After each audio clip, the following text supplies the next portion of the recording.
नमस्कार, स्वागत है आपका। टीएनपी न्यूज देख रहे हैं आप और मैं हूं आपके साथ शाहनवाज मिर्जा। प्रयागराज में पुलिस कस्टडी के बीच सड़क पर माफिया अतीक अहमद और उसके भाई अशरफ को गोली मारकर हत्या की वारदात को अंजाम दिया गया है और कानून व्यवस्था पर एक बड़ा सवालिया निशान यहां खड़ा होता नजर आया। वारदात के बाद प्रदेश में हाई अलर्ट जारी कर दिया गया और पूरे प्रदेश के अंदर धारा 144 को लागू किया गया। साथ ही सीएम आवास की भी सुरक्षा को बढ़ा दिया गया है और सीएम योगी आदित्यनाथ ने वरिष्ठ अधिकारियों की बैठक को बुलाकर उच्च स्तरीय जांच आदेश दिए। इस जघन्य घटना के बाद मुख्यमंत्री ने प्रमुख सचिव गृह संजय प्रसाद और डीजीपी आर के विश्वकर्मा और स्पेशल डीजी कानून व्यवस्था प्रशांत किशोर सहित अन्य वरिष्ठ पुलिस अधिकारियों को तलब कर पूरी घटना की विस्तार पूर्वक जानकारी ली है।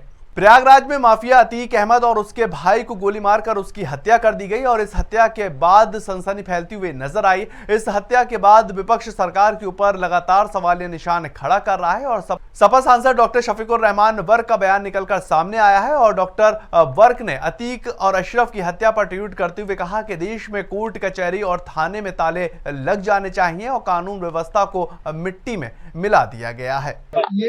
कोई भी मुल्क की हुकूमत जो है कानून से चलती है और इंसाफ से चलती है, दो चीजें।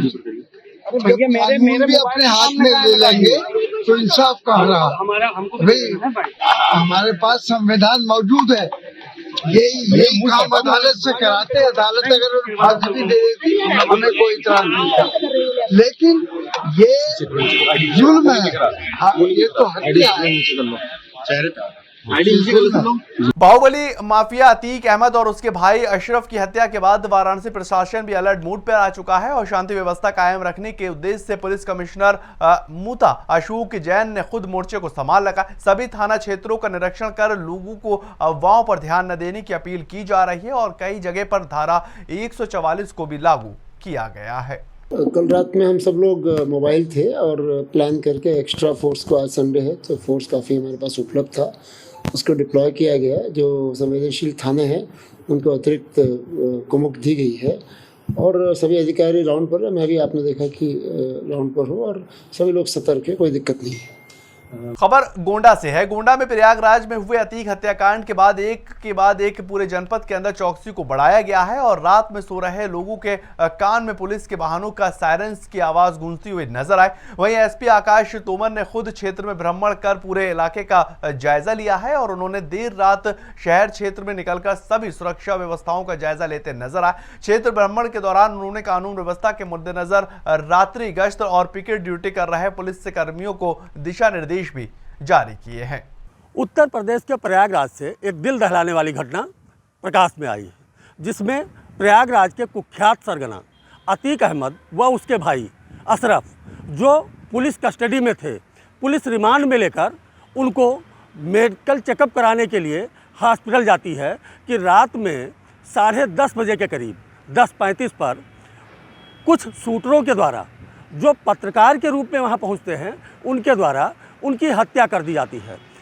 हत्यारे इतने दुर्दांत कि पुलिस वालों के समक्ष हथकड़ी में जकड़े हुए वो अपराधी जो पत्रकारों को बयान दे रहे थे, ऐसे समय पर दुर्दांत हत्यारों ने उन पर ताबड़तोड़ हमला कर दिया और दोनों एक साथ ढेर हो गए। क्योंकि पुलिस कहीं ना कहीं उसमें लग गई कि जो हत्यारे हैं, हत्यारों को कैसे गिरफ्तार किया जाए। वो सारे हत्यारे तत्काल गिरफ्तार भी कर लिए गए और पुलिस जो है उनसे पूछताछ भी कर रही है। लेकिन इसको लेकर पूरी तरह से प्रदेश को हाई अलर्ट कर दिया गया। पुलिस प्रशासन पूरे प्रदेश में ये देखने लगा कि कहीं कोई अप्रिय घटना न होने पाए, जिसको लेकर रात से ही पुलिस गश्त बढ़ा दी गई, हाई अलर्ट घोषित कर दिया गया। गोंडा जनपद में भी हाई अलर्ट के चलते, चूँकि धारा 144 भी लागू कर दिया गया है, तो पुलिस पूरी तरह से एक्टिव रही। पुलिस अधीक्षक आकाश तोमर जहां रात से ही भ्रमणशील रहे, उन्होंने जाकर पिकेट ड्यूटी और गश्त ड्यूटी इन लोगों की स्थिति को जहां परखा, वहीं पूरी तरह से पूरे ज़िले में, चूँकि नगरीय और शहरी दोनों क्षेत्रों में कहीं ना कहीं ये देखा जा रहा है, रमज़ान का महीना चल रहा है, एक विशेष समुदाय के द्वारा चूँकि इबादत भी की जा रही है, ऐसे इबादत गाहों को चिन्हित किया गया कि जहां ये मास में कलेक्ट होते हैं, ज़्यादा संख्या में होने पर कहीं किसी के द्वारा कोई उपद्रव न किया जाए, इसको लेकर पुलिस पूरी तरह से सक्रिय दिख रही है। और अप्रिय घटना को रोकने के लिए पुलिस पूरी तरह से मुस्तैद है। PNP न्यूज़ गोंडा के लिए भूपेंद्र द्विवेदी।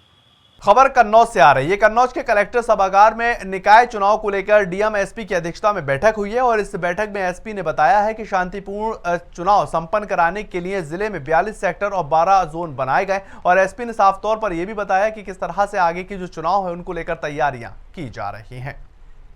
चुनाव को सकुशल संपन्न कराने के लिए बड़े पैमाने पर निरोधात्मक कार्रवाइयां होता है, गैंगस्टर रजिस्ट्रेशन मामला घोषित करने, गैंग को खत्म करने की कार्रवाइयां चल रही है। इसके अलावा असामाजिक तत्वों को चिन्हित करके बड़े स्तर पर भारी मुचलकों से पाबंद कराया जा रहा है ताकि चुनाव को सकुशल संपन्न कराया जा सके। जो आचार संहिता का उल्लंघन करेगा उसके लिए क्या करेंगे? आचार संहिता का सभी संबंधित विभागों के साथ समन्वय स्थापित करके 100% संपालन सुनिश्चित किया जाएगा। चलिए फिलहाल एक छोटा सा ब्रेक, जल्द हाजिर होते हैं। आप बने रहे TNP न्यूज के साथ।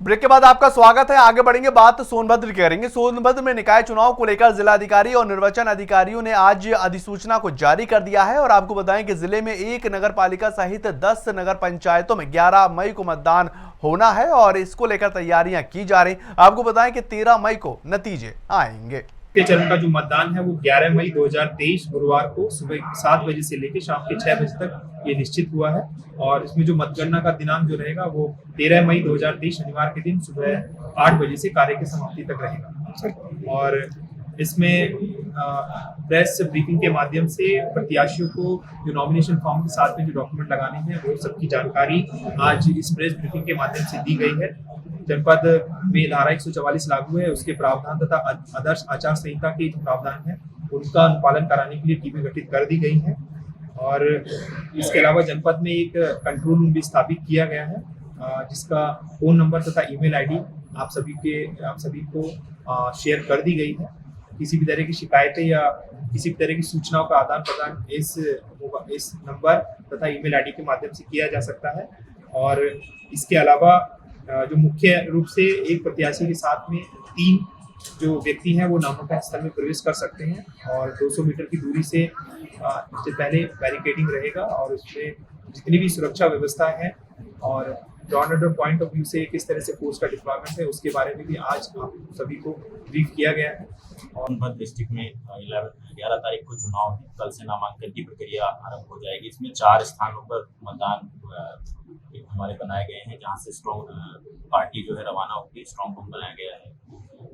राजपत्रित अधिकारी की रक्षा में रहेगा पूरा जो वहाँ का सुरक्षा व्यवस्था है। इंस्पेक्टर्स 3 पारियों में लगाए गए हैं। इसके अलावा वहाँ पर फायर सर्विस की गाड़ी हमारी रहेगी।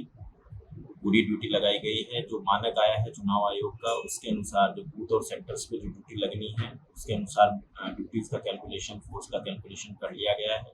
जो पुलिस की कमी है, पुलिस बल की जो कमी है उसके लिए मांग कर ली गई है। गोड्डा में नगर पालिका अध्यक्ष पद को लेकर भारतीय जनता पार्टी और सपा ने अपने उम्मीदवारों के नामों को घोषित कर दिया है और भारतीय जनता पार्टी ने लक्ष्मी राय चंदानी को नगर पालिका गोंडा से टिकट दिया। आपको बताएं कि लक्ष्मी राय चंदानी पूर्व भारतीय जनता पार्टी के विधायक तुलसीदास राय चंदानी की पुत्र वधू है और वहीं सपा ने मौजूदा चेयरमैन उज़्मा रशीद पर फिर एक बार भरोसा जताया है। जैसा कि आप जानते हैं कि भारतीय जनता पार्टी से हमारा 60 सालों का नाता है।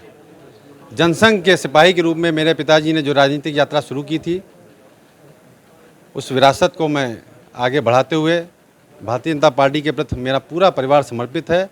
उनकी नीतियों को लेकर और पूज्य योगी आदित्यनाथ जी की उत्तर प्रदेश की विकास यात्रा को और चाहे केंद्र में मोदी जी की सरकार की विकास यात्रा को, उनकी नीतियों को लेकर हम जनता के बीच जाएंगे और इस शहर में कमल खिलाएंगे। मैं संपूर्ण नेतृत्व को बधाई देती हूँ। मैं उनकी बहुत बहुत आभारी हूँ। मैं शब्द नहीं कह सकती। मैं समान कार्यकर्ता पर भरोसा किया है। मैं उन पर खड़ी उतरूँगी।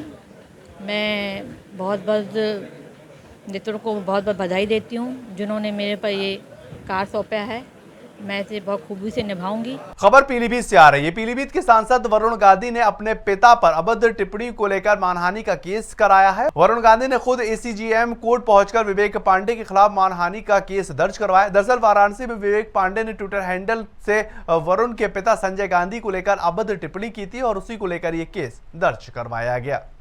माननीय सांसद जी आपको बता चुके हैं, अब क्योंकि मामला कोर्ट में सब जुडिस है तो हम समझते हैं कोर्ट की कार्रवाई अब आप लोग होने दीजिए। उनके पूज्य पिताजी के खिलाफ एक ट्वीट किया गया है, वो ट्वीट बिल्कुल अपमानजनक भाषा का है, इसलिए एक उसके खिलाफ मानहानि का मुकदमा दायर कोर्ट में गए हैं तो इसलिए मेरी इसके ऊपर टिप्पणी करना ठीक नहीं होगा। हमारे वकील साहब के माध्यम से जो फाइलिंग हम लोगों ने की है वो आप लोगों तक पहुंचाई, लेकिन क्योंकि कोर्ट में हम लोगों ने अपनी बात रखी है इसलिए मैं न्याय संगत नहीं समझता कि मैं अब इस बात की अभिव्यक्ति आप लोगों के सामने करूँ। मेरे पिताजी के संदर्भ में उनके मान सम्मान की रक्षा के लिए, लेकिन जो बात है वो आप तक पहुंचे। खबर सहारनपुर से है। सहारनपुर के गागरहेली थाना क्षेत्र में कुछ लोगों ने एक युवक के बीच सड़क पर बेरहमी से पिटाई कर दी और इसका वीडियो सोशल मीडिया पर अब जमकर वायरल हो रहा है। आपको ये भी बताएं कि युवक मोटरसाइकिल चोरी करता हुआ नजर आया और आसपास के लोगों ने इसे चोरी करते हुए देख लिया, लेकिन पुलिस को खबर करने के बजाय लोग खुद इंसाफ करते हुए नजर आए और युवक को पीटना शुरू कर दिया। चलो फिलहाल इस बुलेटिन में इतना ही। ज्यादातर खबरों के लिए आप लगातार बने रहें TNP न्यूज के साथ।